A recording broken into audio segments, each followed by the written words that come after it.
Louvado seja o nosso Senhor Jesus Cristo.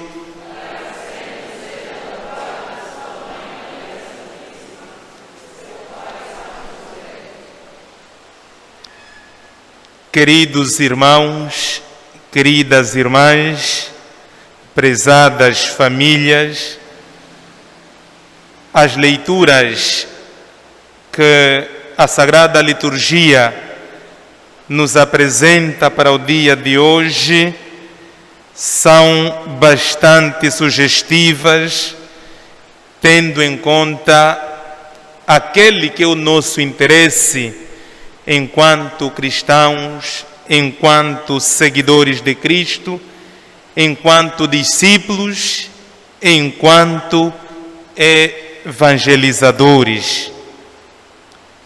No texto do Gênesis que ouvimos na primeira leitura, este que escutamos hoje, é narrada exatamente a aliança entre Deus e Abraão.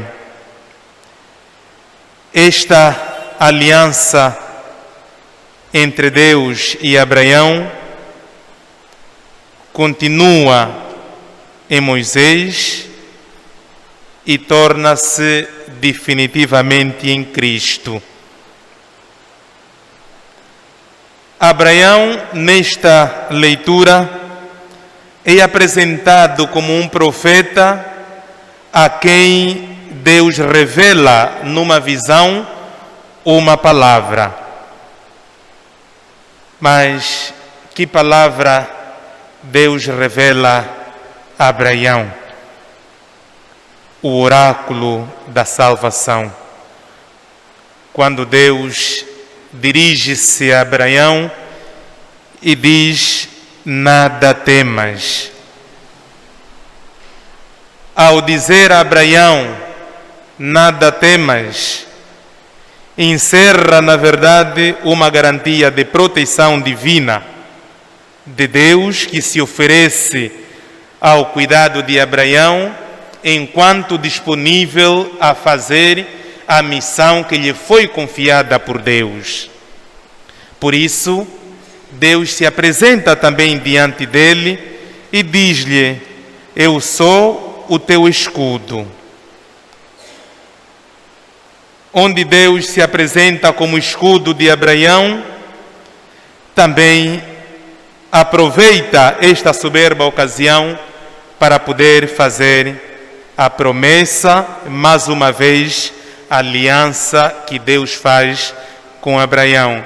Sabemos que Abraão, enquanto faz esta aliança com Deus, também é representante de todo o povo. Por isso o tratamos de nosso pai na fé. E a promessa que Deus faz a Abraão é de Abraão ser o pai de todas as tribos, o pai de todas as descendências. Na verdade, se pudermos fazer uma reflexão um pouquinho mais profunda neste contexto, encontramos a própria situação de vida de Abraão, que parece ser uma situação paradoxal. Por que faço esta reflexão? Imaginemos que Abraão, enquanto homem, também passa por várias tentações. E estas tentações fazem com que Abraão se dirija em certos momentos a Deus e dirige também algumas perguntas a Deus. Perguntas que colocam uma certa dúvida na sua própria caminhada de fé. Imaginemos que Abraão recebe esta promessa de Deus de ser o pai de todas as descendências. E como sabemos, é uma família muito grande, muito numerosa, da qual Abraão se torna responsável, por isso aceita este chamamento de Deus. Podemos aqui encontrar uma crítica que cada um poderia fazer assim, livremente. Infelizmente, Abraão não tem nenhum filho biológico. Entretanto, recebe esta promessa de Deus de ser o pai de todas as descendências. É muito duro, bastante complicado também para ele enquanto homem. É assim que ele se dirige a Deus e faz a primeira pergunta. Ao assumir esta missão que me encarregas, que me darás, Senhor meu Deus? E Deus responde, prometendo-lhe um filho que será o seu verdadeiro herdeiro. A partir deste momento, Abraão começa a sentir-se motivado, a sentir-se um pouquinho mais cativado, porque a leitura que ele próprio estava a fazer é que o que seria o seu herdeiro poderia vir a ser um escravo. Então coloca esta pergunta e Deus lhe responde de forma positiva de que o seu herdeiro poderá ser um seu filho, que é das suas entranhas. Entretanto, o que buscamos de Abraão a essa altura é exatamente o facto de receber a promessa que Deus lhe faz com fé e confiança.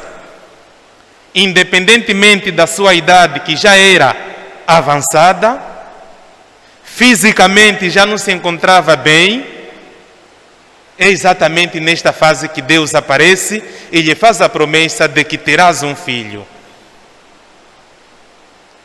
Terás um filho.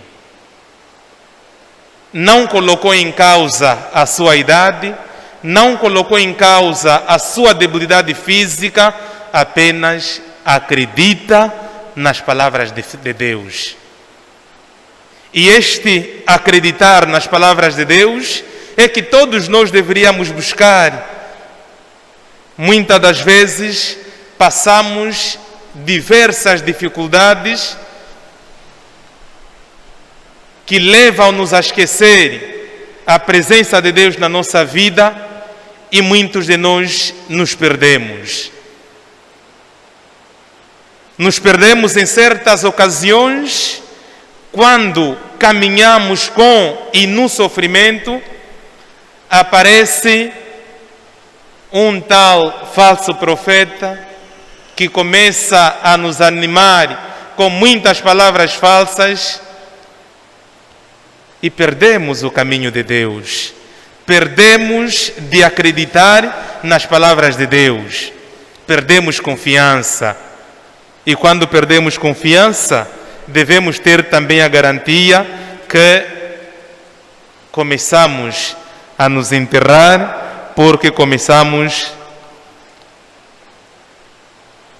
se calhar, a querer assinar um novo contrato, já não como filhos de Deus, mas sim como filhos de Satanás.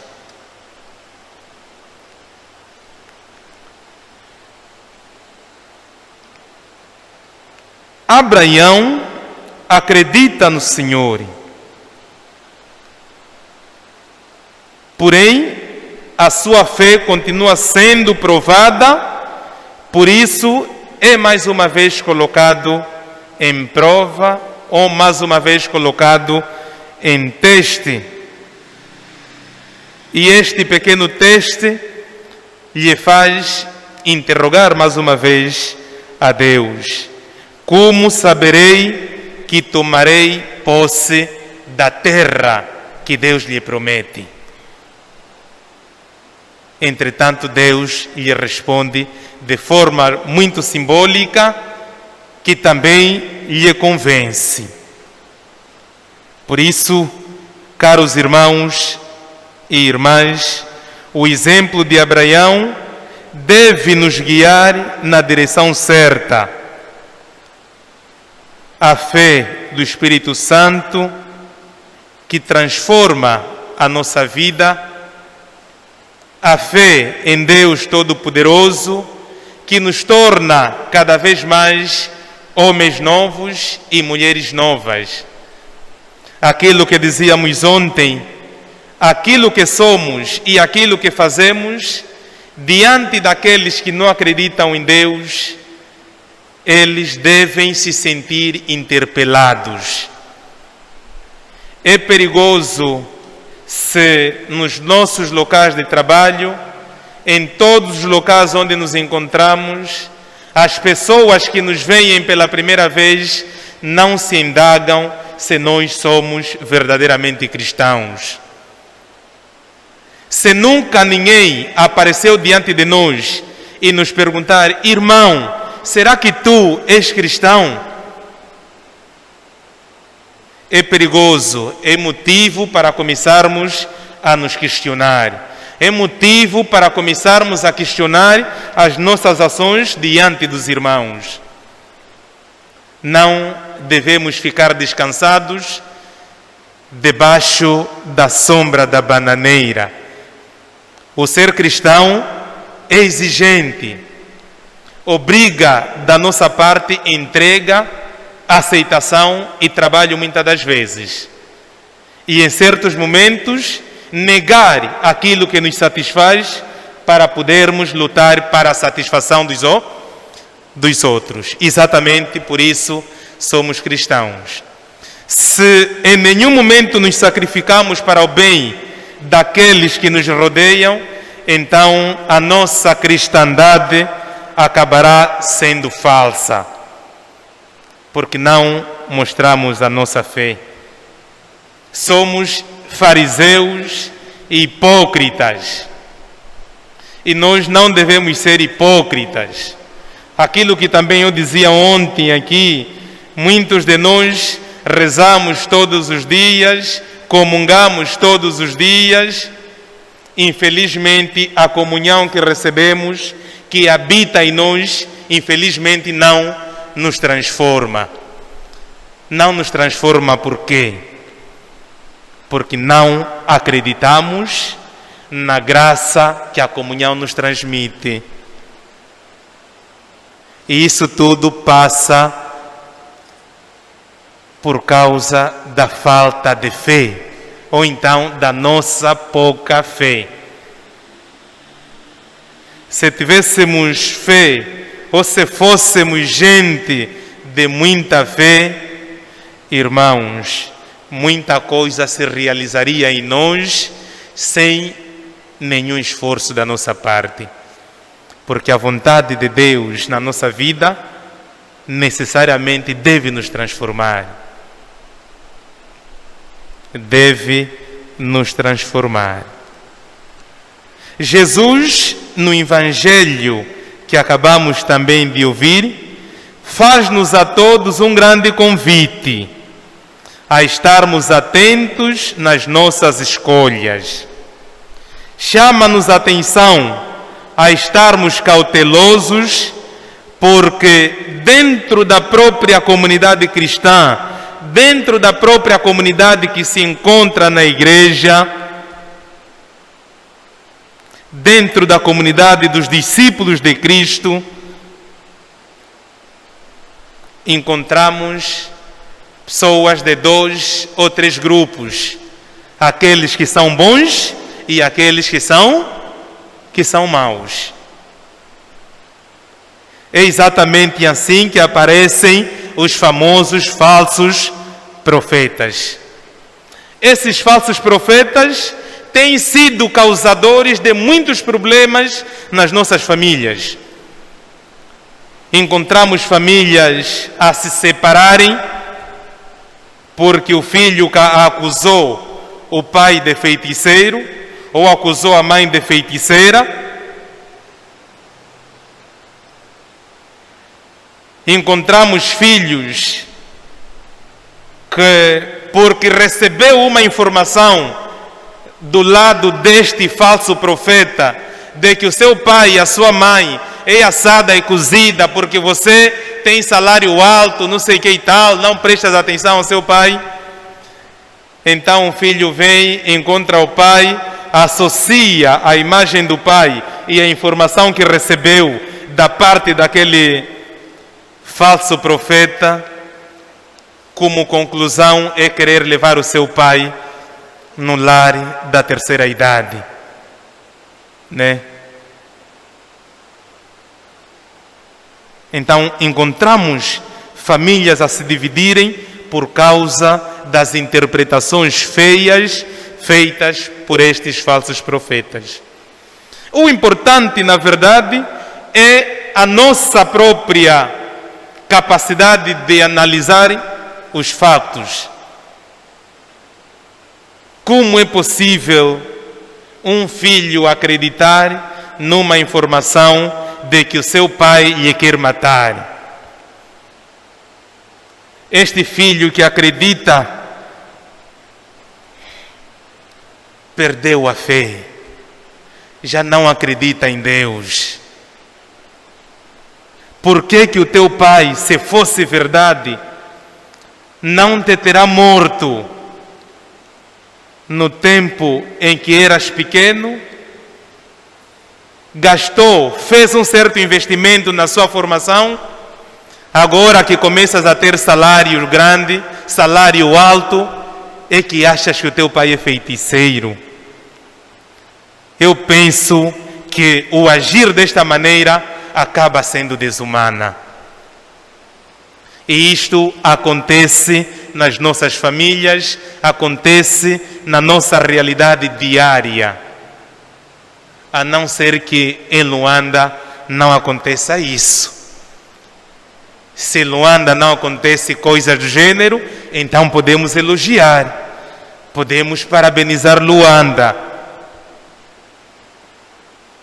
Mas que a realidade que conhecemos a nível de Angola, a nível da África, temos vindo a encontrar isso constantemente. Basta ter cabelo branco para ser acusado de feiticeiro. Basta o filho ou o neto dormir mal, não é? Colocar mal o seu braço entre o pescoço, sei lá, depois ter um sonho totalmente estranho. É o pai que está a feitiçar-me. Então, muito cuidado, meus irmãos. Eu gostava de partilhar convosco uma realidade assim, desta natureza. Um pai, um filho e um neto, não é? Um pai, um filho e um neto. Que na verdade aquele que é filho também é pai do neto do. Então, o filho casou-se, o pai já velho, não tinha outro sítio para viver, necessariamente tinha que viver com seu filho. Enquanto o velho, coitado, põe-se constantemente à mesa a babar-se. E a sua esposa, ao ver aquilo,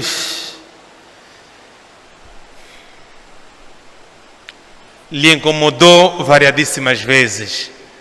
Então ameaçou o seu marido em querer sair de casa caso o seu pai continuasse dentro de casa.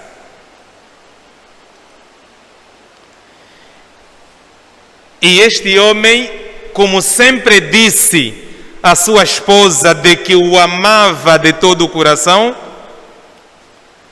e a esposa lhe fez uma pergunta muito dura: se me amas verdadeiramente,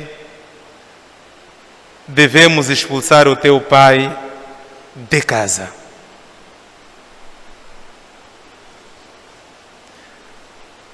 Se não quereres que possamos expulsar o seu pai de casa, pelo menos abandone a mesa e passará a ter as suas refeições fora, numa outra mesa que podemos criar para ele.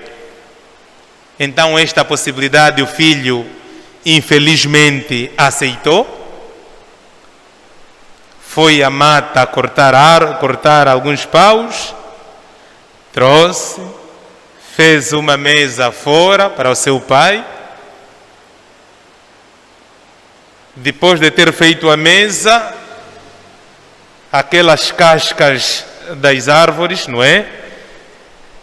Possibilitou-lhe também em fazer o prato adequado para o seu pai, porque o pai não tinha direito de comer nos pratos de vidro, pratos de casa.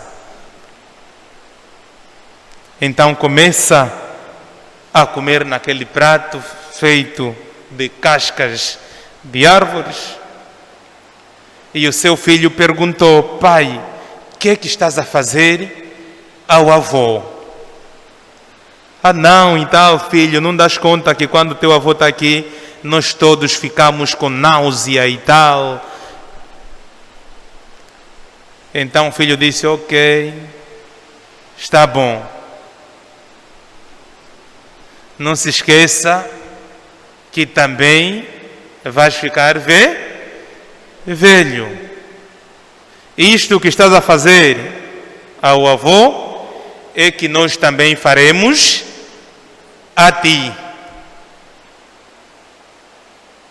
Então ele sentiu-se ameaçado pelo filho, achou bem recuar na ideia tomada, recusar mesmo a decisão da mulher.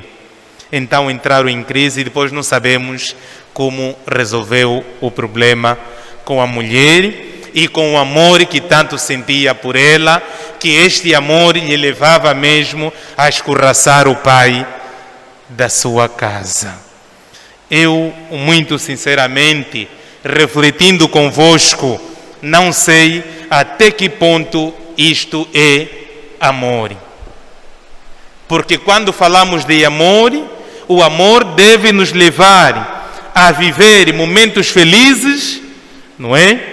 Deve nos levar a partilhar a felicidade e a alegria com todos os familiares que nos rodeiam. E se o amor leva-me a separar-me do pai ou da mãe, porque é velha, porque é assada e cozida, eu não consigo perceber até que ponto isto é amor. Entretanto, é esta a realidade que muitos de nós vivemos. São acontecimentos como estes que encaramos quase todos os dias e nós, os padres, devemos entrar nisto constantemente a resolver problemas, a chamar o filho, a tentar aconselhar, e ele te diz assim: padre, devo me desfazer da mulher então com a qual casei pela igreja?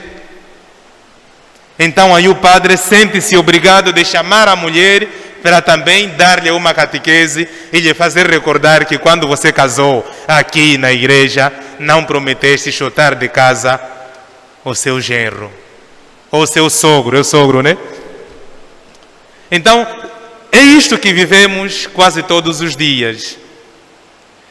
Eu partilho isto convosco exatamente pelo facto de ser dia dedicado às famílias, para que as famílias tenham atenção com este dado, e muitos outros que não fizemos aqui menção, assim como a fofoca. Nós sabemos que dentro de casa há sempre um filho fofoqueiro, ou a mãe fofoqueira, ou o pai fofoqueiro. Não é bom. Dentro de uma determinada comunidade cristã, que pode estar dentro de casa ou em comunidades religiosas, sempre encontramos um ou outro fofoqueiro. Qual é a missão do fofoqueiro? É querer destruir aquilo que está bom. No dizer do Papa Francisco, o fofoqueiro é o maior terrorista que nós encontramos nas nossas comunidades cristãs. Onde é que está o fofoqueiro? Está aqui, não é verdade? Sim ou não? Sim ou não? O que está calado aqui é o fofoqueiro? Sim ou não? O fofoqueiro não está conosco, não está ao nosso lado, não está dentro de casa. Não é mesmo esse que está a dizer está? Assim seja.